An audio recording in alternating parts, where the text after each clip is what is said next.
Bienvenue sur Africa 24 pour cette nouvelle édition de l'information. Au sommaire de ce journal, Cabo Delgado, toujours l'épicentre du djihadisme au Mozambique, cible depuis 2017 d'attaques armées.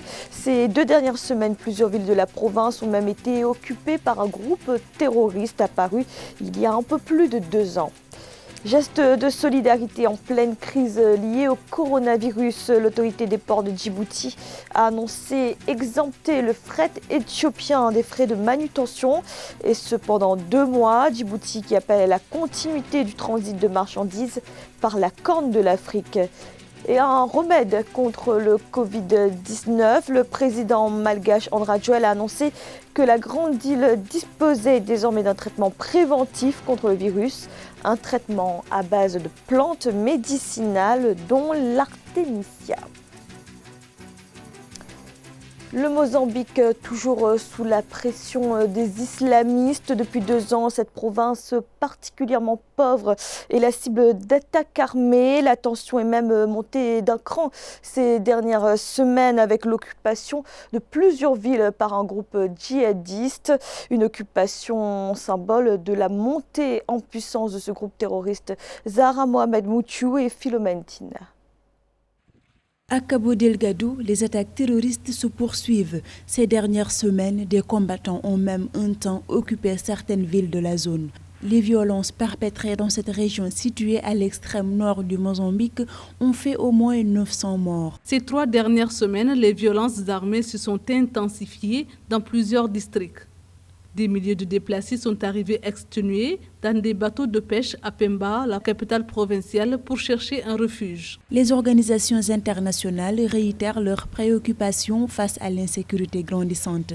Une situation qui continue par ailleurs d'entraver l'acheminement de l'aide humanitaire dans cette région, gravement touchée par le dernier cyclone. Il va y avoir des déplacements internes, plusieurs réfugiés qui vont se déverser dans des pays voisins. Ces attaques sont synonymes effectivement à l'exclusion dont sont victimes les populations locales à majorité musulmane. Aussi, il faut ajouter à cela cette inégalité qui est entretenue, je dirais, par les pouvoirs en place qui n'a pas à un moment donné su comment répartir la manne issue du gaz qui a été exploité dans cette région. En tout cas, il faut que les autorités mozambicaines et les pays d'Afrique australe, de l'Afrique de l'Est en général, se mobilisent pour que cette situation ne puisse prendre une ampleur de plus en plus inquiétante dans la région. Une insurrection armée qui continue ainsi de sévir dans le nord du Mozambique. Le Haut-Commissariat des Nations Unies pour les réfugiés estime que 150 000 personnes sont affectées ou déplacées en raison du conflit. Au Bénin, le gouvernement a réagi à l'ordonnance rendue par la Cour africaine des droits de l'homme et des peuples. La Cour qui demande à l'État béninois de suspendre les élections municipales prévues le 17 mai prochain. Décision qui fait suite à la requête de l'opposant et homme d'affaires Sébastien Ajavon, qui estime être injustement écarté du scrutin. Un sujet de la rédaction.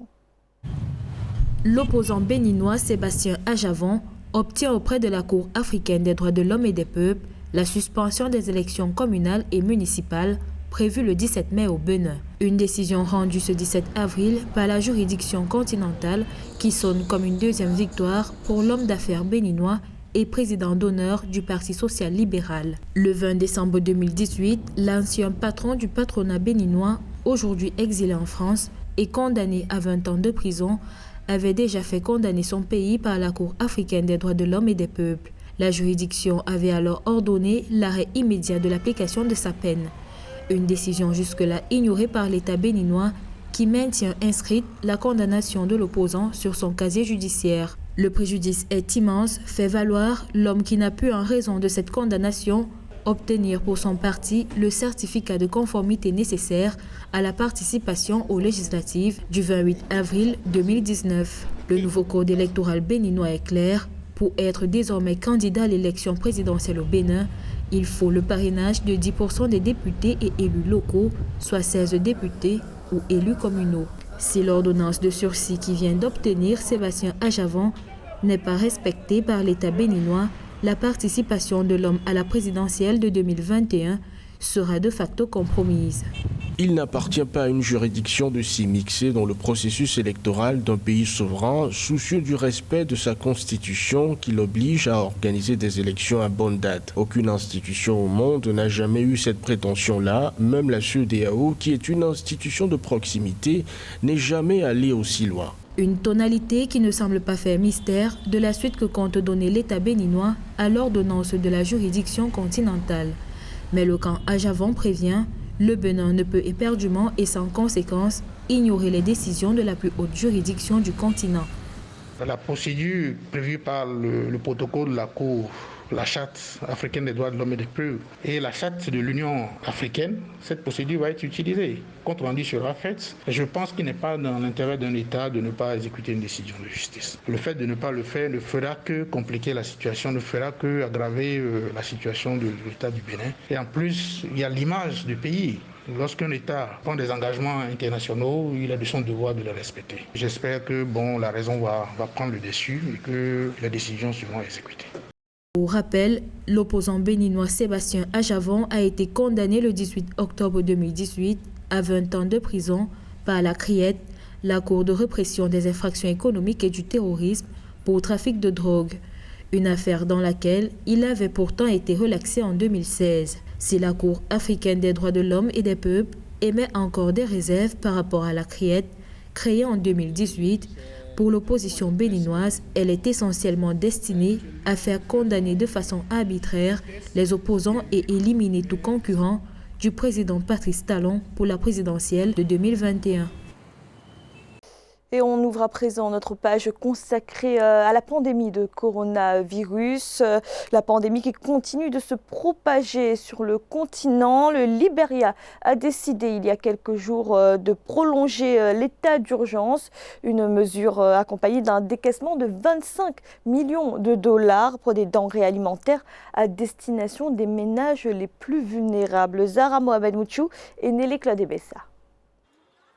Prolongation de l'état d'urgence au Libéria. Le Parlement en a adopté vendredi la mesure destinée à lutter contre la propagation du nouveau coronavirus. Dans un premier temps, prévu pour durer 21 jours, l'état d'urgence est rallongé et durera 60 jours à cause de la hausse du nombre de contaminations. Le Libéria, tout comme d'autres pays en Afrique, est aujourd'hui durement secoué par la pandémie de coronavirus. L'initiative prise par le Parlement libérien pour prolonger l'état d'urgence de 21 à 60 jours est à saluer. Dans ce contexte de crise sanitaire, le Sénat et l'Assemblée nationale ont également approuvé la proposition du chef de l'État George Weah de décaisser 25 millions de dollars pour l'achat de produits alimentaires destinés aux foyers les plus modestes. C'est une idée qui est mise en œuvre. Elle doit être concrétisée assez rapidement, de telle sorte à venir en aide aux populations pour qu'elles ne sortent pas ou bien qu'elles ne défient pas la mesure gouvernementale, de sorte à pouvoir permettre à la pandémie de se propager plus rapidement. Le Libéria a officiellement enregistré 76 cas confirmés de coronavirus. 7 morts sont à déplorer depuis le début de l'épidémie qui a infecté au moins 2,2 millions de personnes à travers le monde et conduit au confinement de moins 4,5 milliards de personnes. Et pour lutter contre la propagation du coronavirus, le port du masque désormais obligatoire au Sénégal. Mesure annoncée ce dimanche par le ministère de l'Intérieur qui précise les dispositions de cet arrêté. Le port obligatoire du masque dans les administrations, les commerces et les transports sous peine de sanctions. Le Sénégal qui compte à ce jour plus de 377 cas confirmés de Covid-19. Et face à la crise sanitaire et économique que cause cette pandémie de coronavirus, la solidarité entre pays s'organise. C'est le cas entre Djibouti et l'Éthiopie. L'autorité des ports de Djibouti qui a décidé d'exempter le fret éthiopien des frais de manutention, démentant par la même occasion toute restriction de transit de marchandises. Nelly Cladebessa. Au moment où le monde fait face à la crise de Covid-19, le gouvernement djiboutien a accordé une faveur à l'Éthiopie en réduisant les tarifs portuaires. Pendant 2 mois, et ce depuis le 16 avril 2020, l'autorité des ports et des zones franches de Djibouti a accordé un terminal gratuit des frais de traitement aux fret éthiopiens. Une mesure intervenant alors que le port de Djibouti dépend de l'Éthiopie où 80% de ses activités d'import-export y transitent. Cette réduction des tarifs portuaires cache des intérêts politiques profonds et déterminés. Depuis au moins 1 an et demi, l'Éthiopie se plaint des armes qui rentrent sur son territoire illégalement et qui passent par le port de Djibouti. Le deuxième point concerne des denrées alimentaires. Djibouti aurait détourné ces denrées alimentaires qui étaient destinées en Éthiopie et qui a froissé un petit peu les relations entre les deux pays. Outre les réductions de 82,5% des tarifs portuaires pour les exportations à ce moment critique, en termes de soutien de la lutte contre les effets du Covid-19, l'autorité des ports de Djibouti encourage les compagnies maritimes internationales, les transporteurs intérieurs et les transitaires à faire eux aussi un geste de bonne volonté pour ne pas interrompre l'approvisionnement ou le transit de marchandises. Le port de Djibouti pourrait très difficilement survivre à cette réduction des tarifs portuaires accordés à l'Éthiopie. Déjà, la crise sanitaire est passée par là, comme l'a expliqué le ministre de l'économie et des finances de Djibouti, M. Ilyas Moussa Dawale, lors d'une réunion tenue au Palais du Peuple à Djibouti, que la croissance prévue pour l'année 2020, qui était de 8,6%, pourrait descendre à 1,2% lors de cette crise sanitaire mondiale, voire même jusqu'à moins 4%, c'est-à-dire entraîner le pays vers une profonde récession. En rappel, l'activité économique djiboutienne repose principalement sur son axe portuaire qui est le premier pourvoyeur d'emplois et le poumon central de son économie. L'économie mise à mal par la pandémie de coronavirus et particulièrement le secteur touristique. Au Kenya, le gouvernement entend miser sur le tourisme local avec la promotion des voyages entre régions. Le tourisme qui représente la 3e source de devises du pays, déjà fragilisé par les attaques terroristes en 2019. D'après les prévisions, le ralentissement des activités de ce secteur devrait fortement impacter l'économie nationale.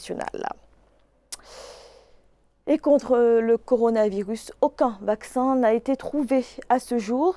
Mais à Madagascar, l'Institut de recherche appliquée a mis au point un remède, un traitement préventif à base de plantes et notamment de l'artémisia, issue de la pharmacopée traditionnelle chinoise, est déjà connu pour ses propriétés antipaludéennes.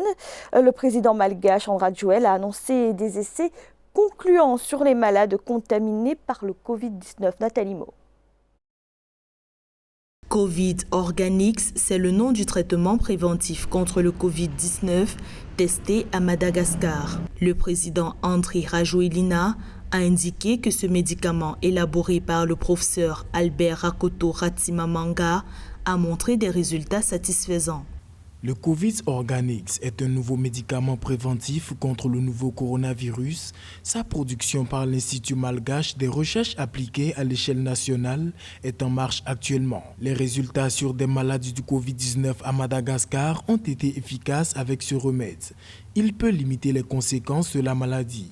Les chercheurs malgaches se sont appuyés sur les travaux qu'ils mènent depuis des années contre le paludisme pour fabriquer le Covid Organics.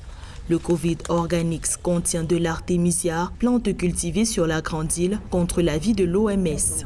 L'OMS est l'autorité internationale qui peut valider l'efficacité des médicaments ou pas. On sait qu'en matière d'artémisie, qui a connu les réprimandes de l'OMS, il y a des intérêts pharmaceutiques énormes derrière l'Organisation mondiale de la santé, lesquels intérêts pharmaceutiques ont choisi de faire passer la solution de la vaccination pour lutter contre le Covid-19. Selon les indications des autorités malgaches, Madagascar compte 39 patients guéris grâce à ce traitement et aucun décès. Le lancement officiel du médicament s'est effectué ce lundi 20 avril 2020. C'était le journal de la rédaction. Merci de l'avoir suivi. Retrouvez dans un instant une nouvelle édition de l'information.